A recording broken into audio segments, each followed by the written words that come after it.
வணக்கம். ஆக்சுவலாக 13வது பெண்டு இது பார்த்துருப்பீங்க. இந்த பெண்டில் இருந்து வண்டி அங்கேருந்து இதாகி பாருங்க, இங்கே பெண்டு திரும்பணும்னு பிரேக் அடிச்சிருப்பாங்க போல இருக்கு.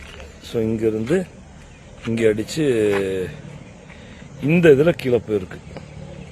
இப்படி கீழே போய் நம்ம இதுக்கு எப்படின்னா இதனுடைய ரூட்டு இப்படி இந்த மாதிரி இந்த லொக்கேஷனில் பாருங்களேன். அதாவது இது இப்போ 13லேருந்து 12 போய் அந்த சுற்றி வர்ற அந்த பாருங்க 12 போய் அதுக்கப்புறம் இங்கே 11 ரிட்டன் இந்த பெண்டு போய் இப்போ வண்டி இங்கே கிடக்குது பாருங்க. கீழே இந்த ஸ்பாட்டில் எடுத்து போட்டிருக்காங்க. பட் வண்டி விழுந்து போனது இந்த ரோடு இந்த இதில் வந்துருக்கு. இங்கே போயிருக்கு, இப்படி போயிருக்காங்க. அவ்வளோதான், இங்கே போயிருக்குங்க.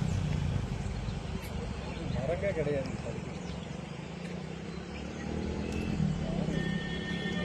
பெரிய மரங்கள் தான்